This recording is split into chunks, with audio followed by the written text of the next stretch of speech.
All right, welcome to Alabama Gristmill. This episode is an interesting one today. First, I'm going to welcome my co-host, Donna Causey.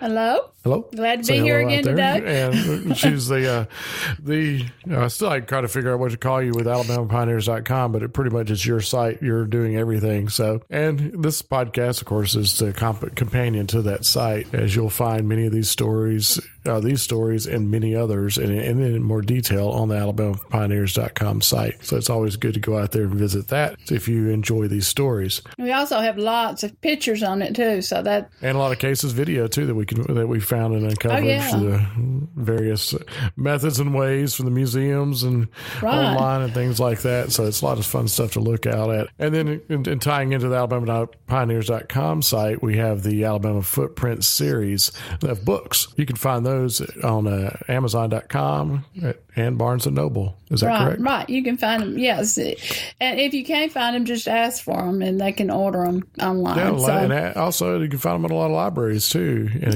if they don't have them, they can order those as well as the libraries. They're on ebooks too, so. Yes, in our way of being technologically savvy, all the books have been released as ebooks as well. So, and the Footprint series goes through the different eras in Alabama's history. So how many do we have now? About 7 you've got? 8. Or 7 or, you got 8 now. Mm-hmm. And each one of them covers like in each era of history, starting out with the original pioneer days of, just in the wilderness of Alabama. Yeah.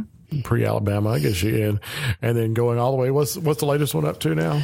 It's up to the Native Americans being driven out. That was the last one. That was a hard book to do too because it was so sad.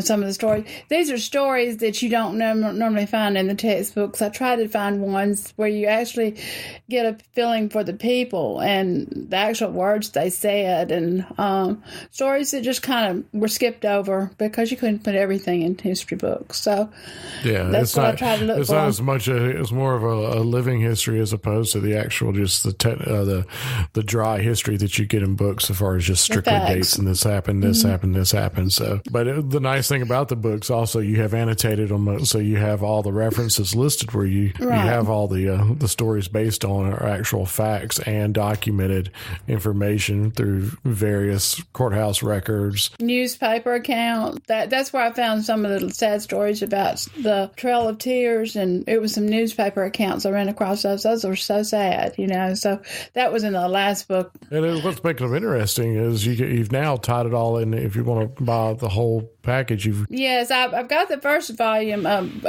got 4 books together in one volume now. So if you wanted a whole first section, you can do that. And I'm about to combine the other 2 into another volume. So you have 4 books in one.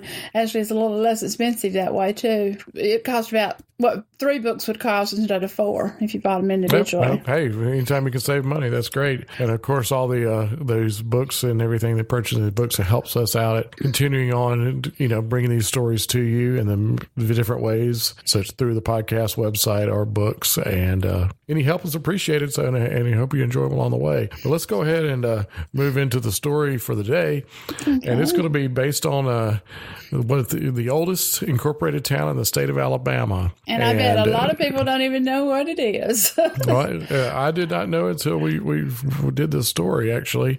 I've passed by this town many times, driving around, and I didn't even realize it. I've seen the signs on the side of the road, but did not know that it's been around that long, and how it's also been tied in to different presidents and many different stories like that. The thing about it is the town is small. It's not but 64 acres. And the town is called Mooresville. I ran across it by finding some old pictures of it from the 1930s. The Library of Congress, and that's how I looked into it more, and it got more and more interested. The beauty of it is a lot of these buildings and houses are still there. Yeah, it looks a lot like it did back then. I mean, it's a small town, and it really captures that era really well when you actually go see it. The whole town is now on the register. The whole town, not just part of it. The whole town is on the National Register of Historic Places. It's kind of called the Little Williamsburg of Alabama. It's in line Limestone County is where it is. It's just off of the 565 off Interstate 65 and 565.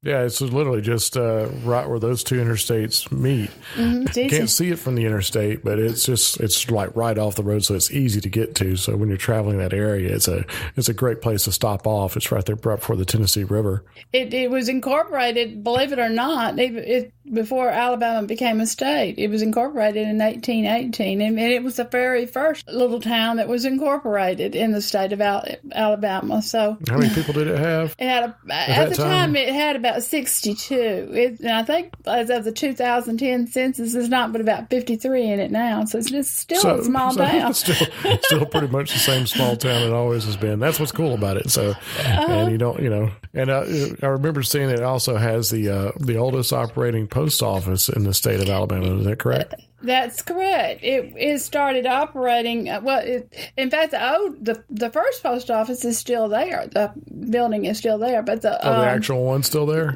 It's the Stagecoach Inn and the Tavern, and it is still there. And that was the first post office. Then they built another post office, and it's still operating. It was built around 1840, and it has continuously been operating ever since then. That's almost unbelievable. Every morning, the residents go and, pick up their mail from 8 to 10 when it's open. That's almost 200 years continuously in that same building. In fact, what's so unique about it, some of the call boxes they took out of the first post office and put it into the one built in 1840. So some of the boxes go back even further. It's so much history. You're actually touching, you're not just talking about a place that's old. It's the actual thing there from that time. And I imagine it probably served as a grocery store for much of the history as well. Yeah, it did. It was kind of post office was very, very important back then. I mean, everybody and I mean, they still are now. But it was a tavern and a stagecoach inn as well. The first one was. The second one served as, like you said, the grocery store too for a period of time. And you definitely have to multitask with your buildings when you have a small town like that. Yeah. Well, a little building behind it used to be a blacksmith shop, an auto repair shop, and a grist mill. Well, grist mill. See, there you go. It was right behind the post office, so they could get back there and get their corn ground and have a nice little chat while it was going on. I imagine it was a nice place. There's some beautiful pictures that were taken in a survey by the Library of Congress back in the 30s that are on the website that anybody wants to see. They really turned out well and preserve a lot of what it used to really look like. And you can still go into it now. They've restored a lot. This community, with just a small number of people, has really preserved their town and their way of life that dates back so far. What was there before they incorporated the town, or why did they set up there? Well, it was a beautiful area of the country, the state of Alabama. People started going there around 1805 while the Chickasaw were still in possession of the property. And then when the land was ceded to the federal government, then they just wound up staying there. It was named after one of those early settlers, Mr. Moore. I don't know an awful lot about him. Well, if anybody does, here's a podcast. Here's a podcast to share it. I haven't been able to discover much information about him, and the one thing I noticed when I looked at the pictures is the beautiful trees in the area. Some of the trees date back to the 1800s. And you could tell they were old growth trees, and the downtown area looks very, just how you kind of imagine that era would be. I know it. It just takes you back in time, when you go and visit that. I mean, and you can feel it in the community when you're trying to look through the areas. If you just stop and think how old everything is. Yeah, so you're not going to see a McDonald's on the corner. No, you won't see that. I mean, it is literally a preserved specimen of a town in that area. Well, imagine go by the stagecoach, and it's a museum now, and it's being kept up and restored. And you just imagine people. Is that the main town? Is that the main building in the town? Yeah, I think it kind of probably is. I would probably call it the main building. That's because it's so old. It was built in 1920s, and it's is the oldest. I think it's the oldest frame structure in the whole state of Alabama right now. Oh, okay. It got some heavy restoration, so it does. You can imagine it had to have it back from the 1820s if it's a frame structure. When did they do the restoration? Has it been a while, or has it been? Been the 1990s, so it hadn't been that long ago, and so it's in pretty good shape. But it used to be a tavern, and then they have two. You can go up to it has two sleeping rooms upstairs. The milk carriers, that was the Pony Express back then, and they'd go there and kind of spend the night and go on their way. Imagine the next day. But there's what I thought was funny too is there's a small window in the front, and it's kind of different from the larger windows, and that it was said that was where they picked up their mail. But they also sold liquor out of that, because liquor was a big thing back then. Still is, but it was. I mean, they drank it a lot more than they drank water, because you couldn't count on water all the time. You can see all that and use your imagination of what it used to look like. It's really fun to enjoy and visit it. Now there's some other things that are there though. Is a brick church. See it was built in 1939. The brick were handmade. People are marveled at how precise they are. They're not, you think handmade, they'd be kind of rough. But if you look at the building, it's just beautiful, like they were made by machine. That's when quality of work was really important, Well, people took pride in their work, and they were really, focused on doing a great job, like you said. The church was a Presbyterian church at first, and then it became a Methodist church later, and it also served as a Baptist mission. So all different denominations kind of got to use the church over a period of time. And is it still functioning as a church, or? Well, they have weddings there. They have weddings there. One unique thing about it, though, is if you do go visit, they have a steeple. It's a large wooden hand that points toward heaven, which is pretty unique, So it would be a nice thing to watch for, too.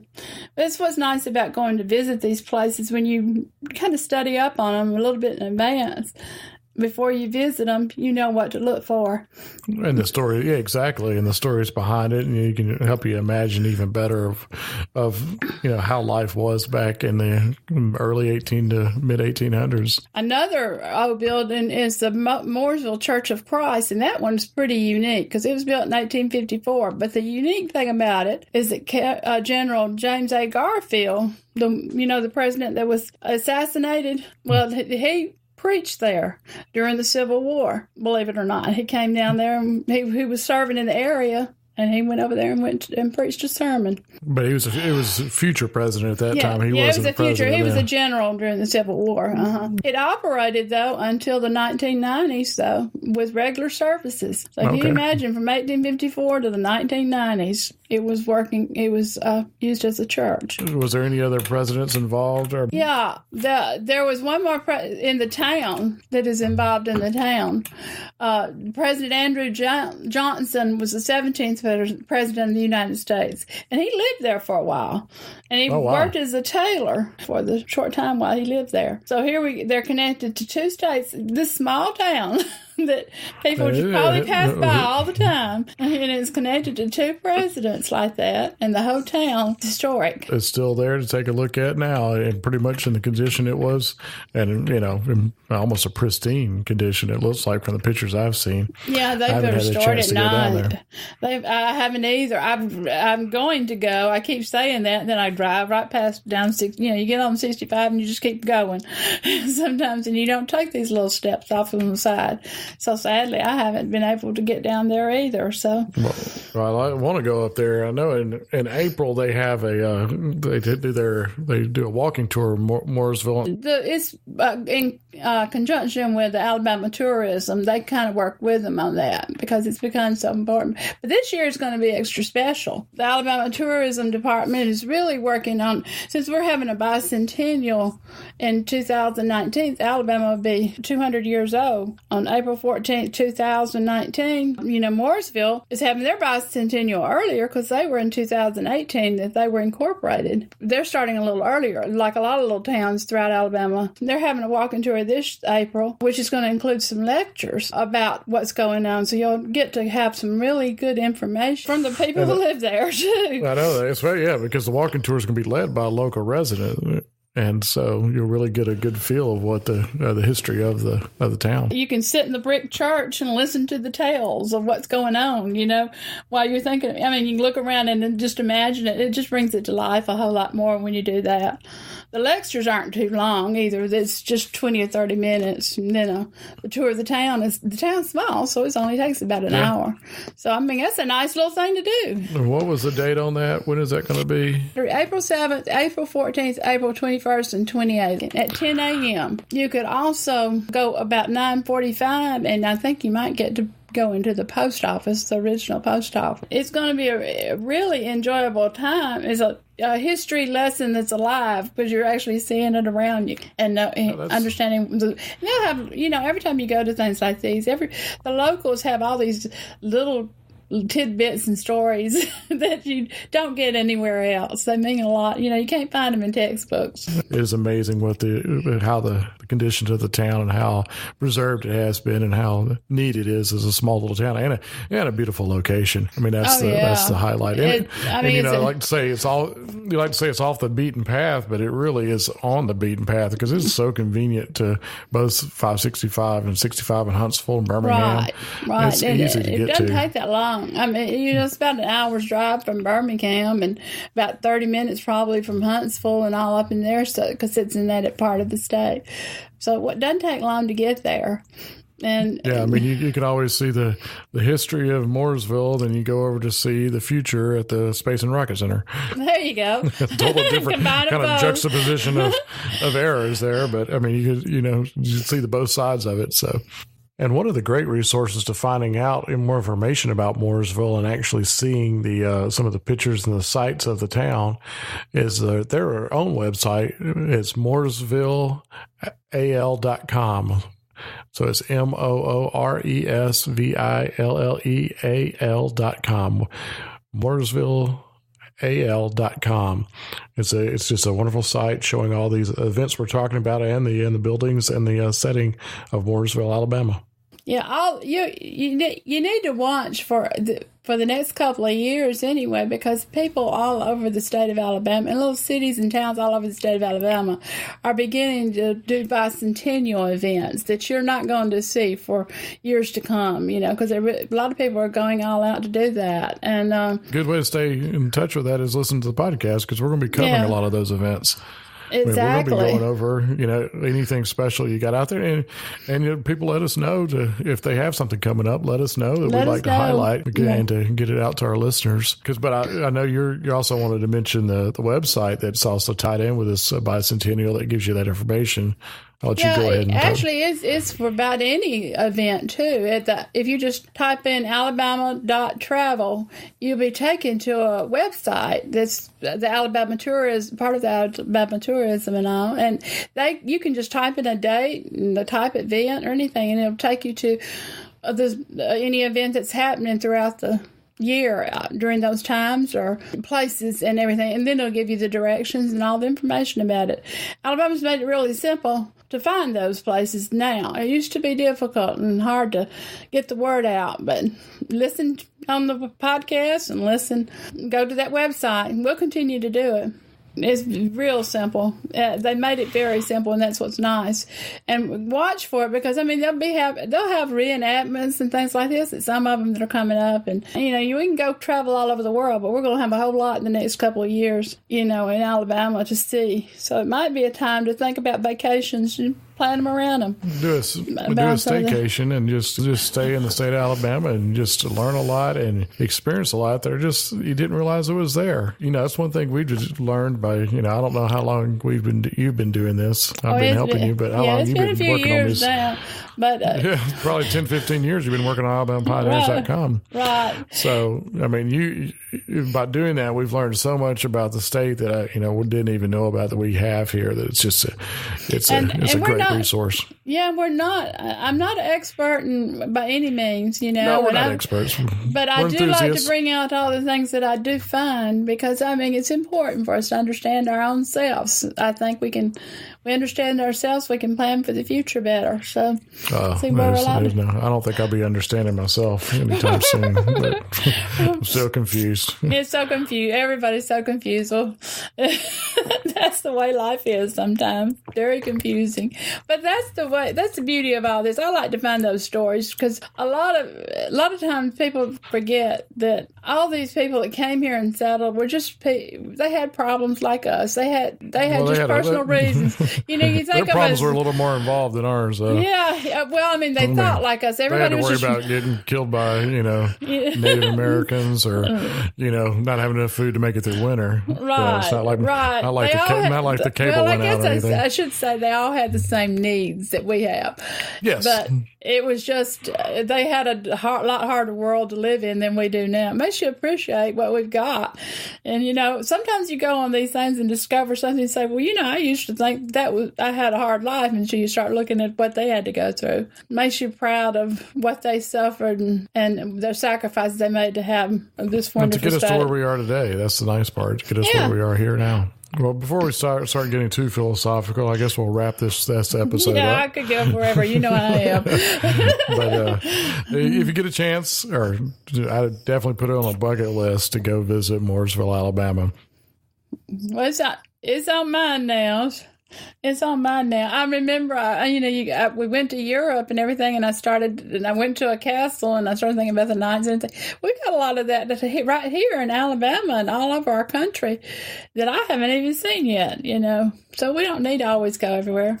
Sounds good. Well, as always, share the podcast out with the friends and family and neighbors. And if you've got anything interesting coming up and event-wise, please let us know.